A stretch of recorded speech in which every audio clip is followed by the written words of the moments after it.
Tom Rand is managing partner at ArcTern Ventures. And Tom, this is obviously it's hugely important in terms of this. I think the symbolism of not being able to say this: we're an oil and gas company, and if you don't like it, don't invest.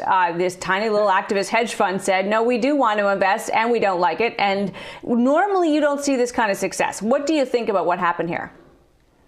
Yeah, David and Goliath, but in this case, David is backed up by their own Goliaths, right? Blackrock and so on. Look, Exxon has long been the worst actor in sort of a bunch of bad actors. I mean, it's one thing for the fossil fuel sector to fight reasonably hard to continue to sell fossil fuels. That's perfectly rational.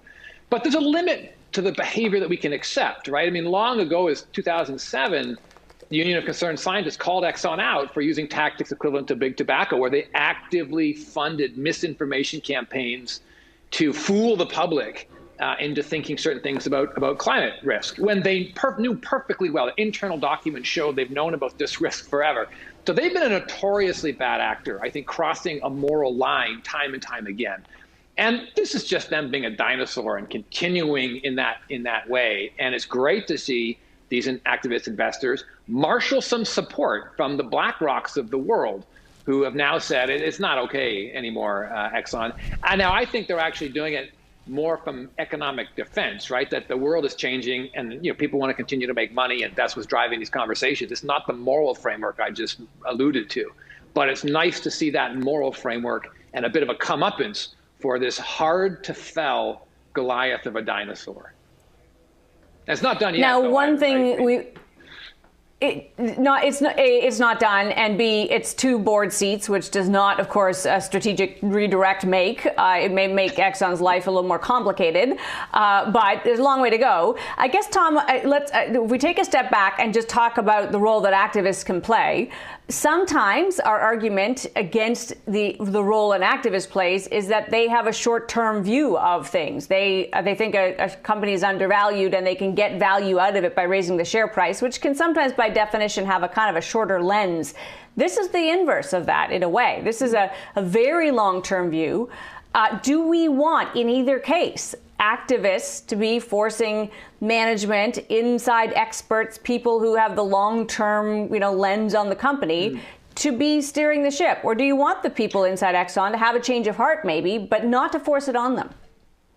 Well, for those who agree in market principles, right, let's go to fundamentals here. If you think information flow is important and markets contain the information of all participants, good and bad, short sellers, long sellers, and so on, then the activists have a role. And if they're wrong, they're wrong. Mm-hmm. And the marketplace will play out. What we have now is an old boys network of corporate boardrooms where each person pats the other's back, and they pat the CEO's back, give themselves bonuses for continuing to do what they do. It's an old boys club done over whiskey and cigars for a long time. And it's time to end that kind of, the privacy of that conversation, right? That if you really believe in markets and you believe that information flow helps markets achieve what they need to achieve, which is long-term value aligned with sort of public interest, then activists have a role to play. And if they're wrong, if they're just juicing a stock, other voices will come to bear. But the idea of excluding certain voices from corporate boardrooms that hold the health of our children's planet in their hands, I don't think it's too much to ask that particular conversation needs to be opened up a little bit. And for that, I think we have a 16-year-old Swedish girl to thank more than anybody else. From an investing point of view, though, it does make it a little more complicated to know what you're investing in. Now we should, obviously, there's a whole class of people for whom investing in an oil and gas company would be a non-starter. But there are a whole bunch of other people and whole industries here in Canada predicated on the idea that, you're not doing anything too terrible when you're producing this substance that people around the world still rely on for our way of living. From an investing point of view, does it get a little less clear of how value will be derived? In other words, does this create a red flag? If you were going to invest in Exxon, do you think twice about it here? Look, the world is complicated. And I'll go back to this basic principle. From an investment point of view, not a moral point of view. Information needs to flow for investors to make the right decision. And right now, a public debate about the role of oil and the role of big energy companies has been dominated by a few voices with a long-term vested interest in selling oil. Other voices, Mike Andrade of Morgan Solar, myself, a bunch of others, have been talking for a while in Canada about the necessity for us to rethink our national priorities in energy, because there is a technological revolution coming, whether we like it or not, right? High carbon, high priced oil is not here to stay. My argument comes from a technological disruption that is coming down the pipe. That conversation is important. And look, if we're wrong, we're wrong. But markets function with the free flow of information, and the flow of information is not free, right? The public conversation is dominated by those capable of grabbing that oxygen, grabbing that megaphone. And that is typically large corporations with lots of employees, right? Because they've got the megaphone.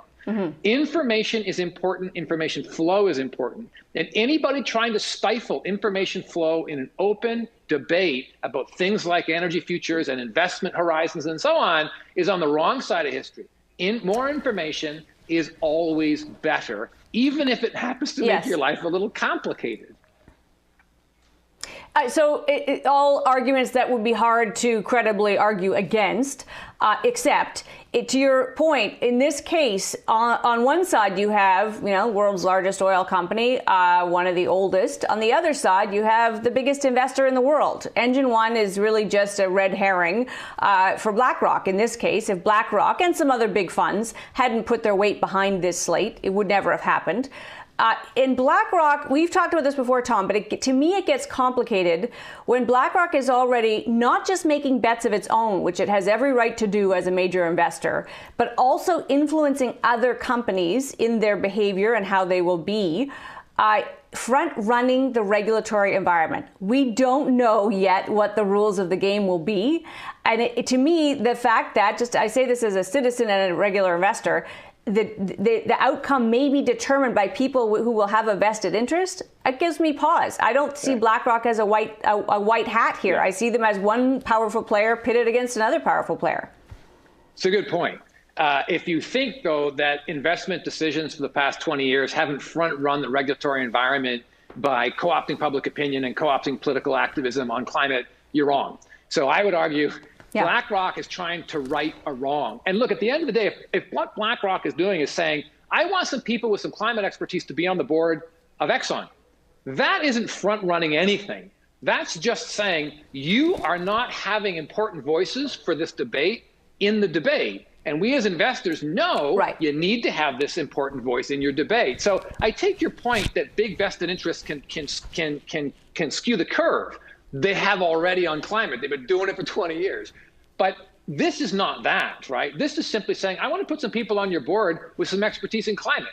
That seems pretty innocuous when it comes to front-running regulatory environments compared to what Exxon's been doing for 20 years in kneecapping climate action, right? So then let me ask you, and I say this, you wrote the book, The Case for Climate Capitalism. You believe in these things. Proxy fights, I said this at the beginning, these are not normally successful.